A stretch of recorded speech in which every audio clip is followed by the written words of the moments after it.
नमस्कार, भारत के पहले digital mobile news channel metro TV में आपका स्वागत है। मैं हूं अनामिका। बुलेटिन की शुरुआत करते हैं आज की हेडलाइन से। न्यूयॉर्क में योग से जगमगाया यूएन हेडक्वार्टर। अंतर्राष्ट्रीय योग दिवस पर कल करेगा मेजबानी। भारत में योग पर डाक टिकट जारी। मोदी और नवाज के दोस्ताना से चिढ़े पाक जनरल। कभी भिस्टा पर कब्जा कर सकी है पाक आर्मी। मिलिट्री जनरल हेडक्वार्टर में कैबिनेट मीटिंग के बाद हालात अस्थिर।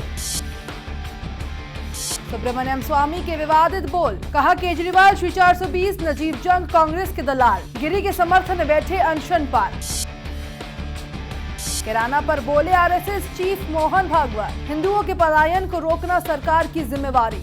अखिलेश ने बताया बदनाम करने की साजिश। और दिल्ली एनसीआर में बारिश ने बदला मौसम का मिजाज। तेज हवाओं के साथ हुई हल्की बारिश। उमस भरी गर्मी से लोगों को मिली राहत।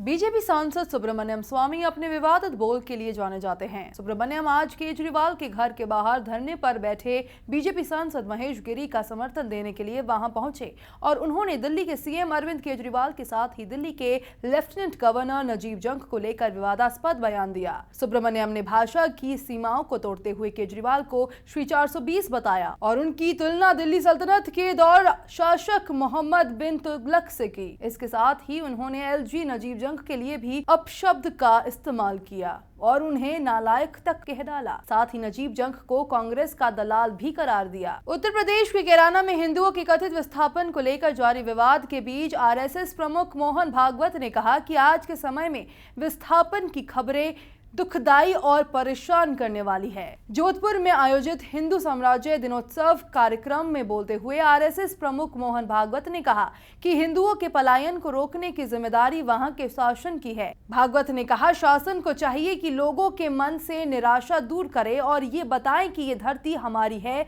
या देश मेरा है। भागवत ने कैराना शब्द का जिक्र तो मोहन भागवत ने नहीं किया, लेकिन इतना जरूर कहा कि इस तरह की खबरें सुनकर मन उद्वेलित हो जाता है। अंतर्राष्ट्रीय योग दिवस के एक दिन पहले संयुक्त राष्ट्र के मुख्यालय पर रोशनी के जरिए योग मुद्रा की एक तस्वीर को दिखाया जा रहा है। दूसरी ओर दिल्ली में पीएम मोदी ने सूर्य नमस्कार पर डाक टिकट जारी किया।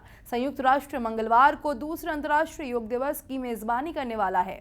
संयुक्त राष्ट्र में भारत के राजदूत सैयद अकबरुद्दीन ने ट्विटर पर जानकारी दी। उन्होंने ट्वीट किया कि यूएन में योग रोशन हो रहा है। योग दिवस को लेकर यूएन हेडक्वार्टर्स बिल्डिंग न्यूयॉर्क में खासतौर पर योग की मुद्रा को प्रचारित किया जा रहा है। वही नहीं, दिल्ली में अंतर्राष्ट्रीय योग दिवस से पहले प्रधानमंत्री नरेंद्र मोदी और केंद्रीय दूरसंचार मंत्री रविशंकर प्रसाद ने सूर्य नमस्कार की विभिन्न मुद्राओं पर डाक टिकट जारी किया। सूर्य नमस्कार को संपूर्ण व्यायाम माना जाता है। इसमें 7 योगासनों को एक बार में किया जाता है। दिल्ली में सोमवार को सुबह भले ही गर्म और उमस भरी रही हो, दोपहर बाद झमाझम बारिश में मौसम सुहाना हो गया। मौसम विभाग ने शाम और रात तक कुछ इलाकों में हल्की बारिश और गरज के साथ छींटे पड़ने का पूर्वानुमान बताया जा रहा है।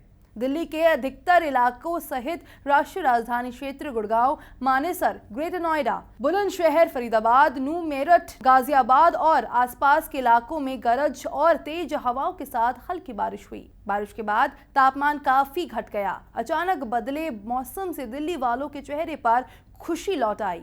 दिन भर उमस भरी गर्मी से फौरन राहत मिल गई। बारिश से पहले नोएडा में तेज धूल भरी आंधी से लोगों को कुछ देर के लिए परेशानी हुई, लेकिन बारिश की बूंद पड़ते ही मौसम सुहाना हो गया। बिहार विद्यालय परीक्षा समिति के पूर्व चेयरमैन और बिहार टॉपर कांड के मास्टरमाइंड लालकेश्वर प्रसाद सिंह को सोमवार को वाराणसी से गिरफ्तार कर लिया गया है। इसी मामले में आरोपी उनकी पत्नी और जेडीयू की पूर्व विधायक उषा सिन्हा को भी गिरफ्तार कर लिया गया। इसके साथ ही मुजफ्फरपुर से मुख्य आरोपी बच्चा के 3 साथियों को हिरासत में लिया गया है। इसमें बच्चा राय के वीआर कॉलेज का डिप्टी डायरेक्टर भी शामिल है। बिहार की किरकिरी करवाने वाले इस कांड के दोनों आरोपी को एसआईटी ने राजधानी पटना से बाहर गिरफ्तार किया है। गिरफ्तारी के बाद दोनों को किसी अज्ञात स्थान पर ले जाया गया है।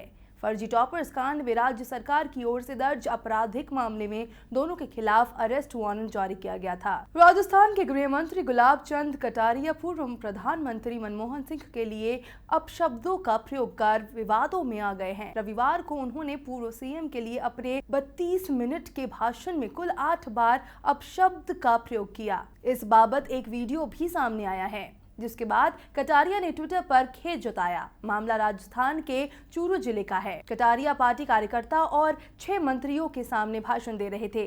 इस दौरान जहां एक और प्रधानमंत्री नरेंद्र मोदी की जमकर तारीफ की, वहीं पूर्व प्रधानमंत्री मनमोहन सिंह के लिए अपशब्द कह डाले।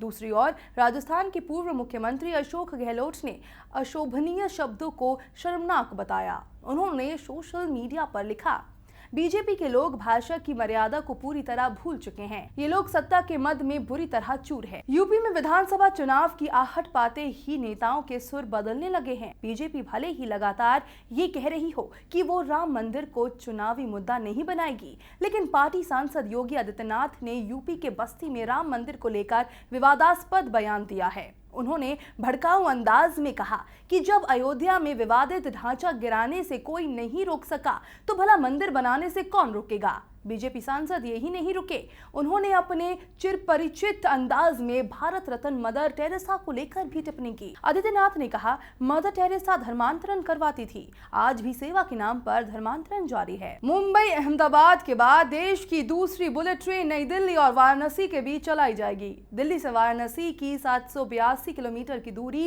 इस बुलेट ट्रेन के जरिए महज 2 घंटे 40 मिनट में तय कर ली जाएगी। दिल्ली से लखनऊ के रास्ते प्रधानमंत्री नरेंद्र मोदी के लोकसभा क्षेत्र वाराणसी को जोड़ने वाले इस फास्ट ट्रैक पर बहुत ही तेजी से काम किया जा रहा है। बीजेपी सरकार इस योजना को आने वाली यूपी विधानसभा चुनाव में अपने अच्छे काम के रूप में भुनाने की कोशिश करेगी। दिल्ली वाराणसी कॉरिडोर दिल्ली कोलकाता का ही एक हिस्सा है। मुंबई और अहमदाबाद के बीच बुलेट ट्रेन को लेकर आर्थिक मामलों में जापान से समझौता होने के बाद इस लाइन को खास तवज्जो दी जा रही है। बिहार के सिवान में पत्रकार राजदेव रंजन की हत्या के मामले में उनकी पत्नी ने दावा किया है कि शहाबुद्दीन ने रंजन को जेल में मिलने बुलाया था। रंजन ने मुलाकात से इनकार कर दिया। आशा रंजन ने कहा, अखबारों और सोशल नेटवर्किंग साइट्स पर सिवान जेल में मोहम्मद शहाबुद्दीन और बिहार के एक मंत्री की मुलाकात की तस्वीरें सामने आने के कुछ दिन बाद राजदेव को सिवान जेल से फोन आया था। कॉल करने वाले ने कहा कि शहाबुद्दीन उनसे मिलना चाहते थे, लेकिन राजदेव ने साफ इनकार कर दिया। आशा ने कहा, वे ऐसी चीजों के आदी हो चुके थे। एक जर्नलिस्ट के तौर पर वे बिना डर शहाबुद्दीन से जुड़ी हर छोटी घटना रिपोर्ट करते थे। खबरों के सफर में फिलहाल इतना ही। देश दुनिया की पल पल की खबरें हम आप तक पहुंचाएंगे एक नए अंदाज में आपके मोबाइल फोन के माध्यम से। तो आप जुड़े रहिए मेट्रो टीवी से। तब तक के लिए नमस्कार।